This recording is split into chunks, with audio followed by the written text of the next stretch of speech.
Consider spending a beautiful day with your family when a tragic event such as death occurs.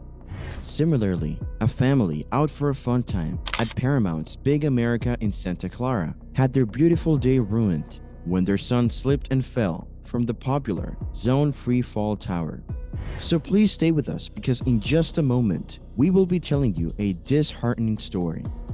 On August 23rd of 1999, something strange and scary happened at Santa Clara's Paramount Great America Amusement Park. Joshua Smurphat was 12 years old when he stood in line for Drop Tower Scream Zone, a 224-foot tower that promises a scary freefall for all thrill seekers at the park. First, let's take a look at who was Joshua Smurphat. Then let's get into detail and hear about his tragic death. Joshua Smurphat. He was born on July 26 of 1987. He was a kind, shy child who grew up in Sunnyvale, California, close to the park. According to sources, Joshua suffered from serious mental and physical disabilities. Yet none of these were obstacles that prevented him from enjoying his life to the fullest. Despite his physical limitations, he enjoyed traveling to the amusement park and riding most of the attractions.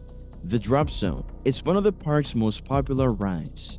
It is 207 feet high and has a metal track that drops riders straight to the ground at more than 60 miles per hour. The ride opened 3 years ago. Every year, about 1.9 million people use it. The Great America theme park in California first opened its gates to thrill seekers and families on May 20th of 1976.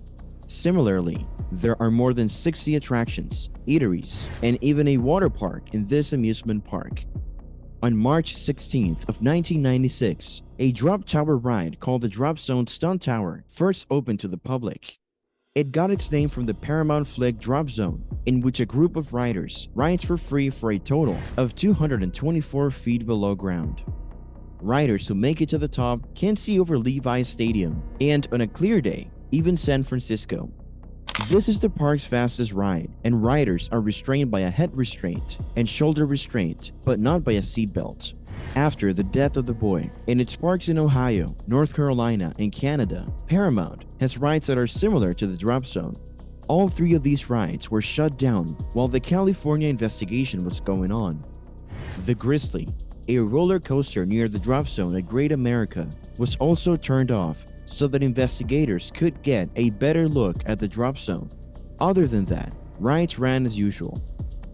The accident. At about 3:30 that afternoon, after spending a few hours exploring the park, the group decided to brave the Drop Zone Stunt Tower ride.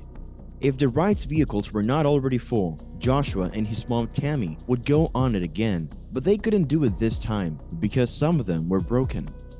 Instead, Joshua and his friends were the day's final riders because of an error notice appearing on one of the operator's computers just before the trip was scheduled to begin. Then was the next moment when Tammy's world was turned upside down. Joshua Smurphat got out of his Drop Zone car while it was 50 to 100 feet above the ground. When he hit the ground, he passed away immediately. At the beginning of the free fall ride, the child was secured with a steel harness, according to the authorities. Since the ride opened in 1996, there have been no other serious accidents on it. When the ride started to slow down, the boy was having a hard time staying in. He then flew out feet first, did a cartwheel, and fell on his head. He was seen by people, but it was clear that he was dead. His mother ran over crying and kept shouting, "Why didn't they put the bar down? Why did this happen?" It freaked people out. They knelt down right there and said a prayer. Some witnesses even say that they did not remember the boy's safety harness being checked by workers before the ride began. Jay Lingenfelter, who was 35 years old, said that the accident happened when the ride's magnetic braking system kicked in more than halfway down the tower. Jay heard something when the brakes started working. He told the San Francisco Examiner, "It sounded like a big kerchunk, like when you get on or off a ride and the harness snaps open or shut." Representatives from the Santa Clara amusement park said that they couldn't say for sure or were not sure if the harness was open or not. But they said that the Drop Zone workers said it was closed at the beginning and end of the ride. no matter what people thought they saw. One manager said he found it hard to believe that the safety harness could pop open. Greg Sanders, the park's ride maintenance manager, said that the harness is controlled electronically and can only be lifted when the vehicle is in motion. There is no way to unlock it. The investigation. After the accident, Santa Clara police met with officials from Great America and the ride's maker, Switzerland-based Intamin AG, to talk about what might have gone wrong. After the meeting, no one was ready to say what their first thoughts were. Detectives talked to employees and witnesses to find out if the ride operators had done anything wrong or if they had used drugs or alcohol. They also examined the ride equipment and tried to determine if anyone wanted to hurt Joshua, who was mentally and physically disabled. At first glance, it looks like an accident. Santa Clara Police Sergeant Anton Morik said, "But we have to look at all the factors and explore all the options, including maintenance records and employee experience. I can't say for sure that it's not a crime, but right now, it looks like a bad accident."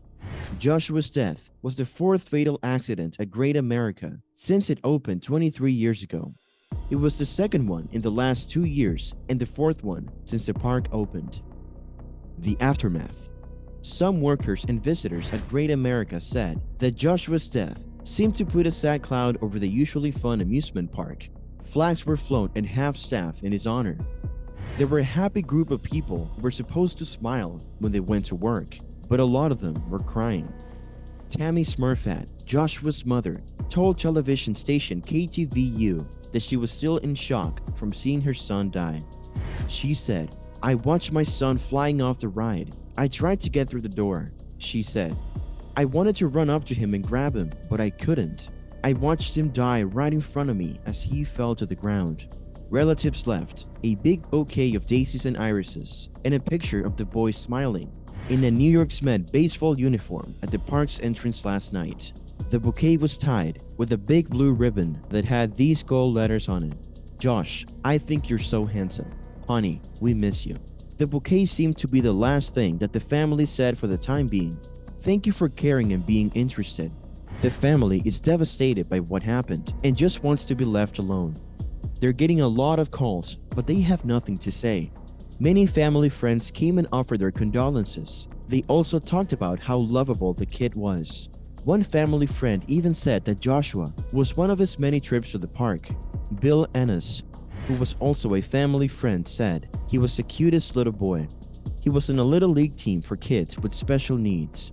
Great America has said repeatedly that safety is its #1 priority. However, the incident does not appear to establish anything, and no criminal charges have been made in the matter. Even though his time on Earth was brief, the world will remember the kid. Our hearts go out to the boy's family, whose lovely and adventurous day turned out to be the most devastating and haunted. What are your thoughts on this tragic incident? Tell us in the comment section below. And for more mishap stories, subscribe to our channel and hit the like button.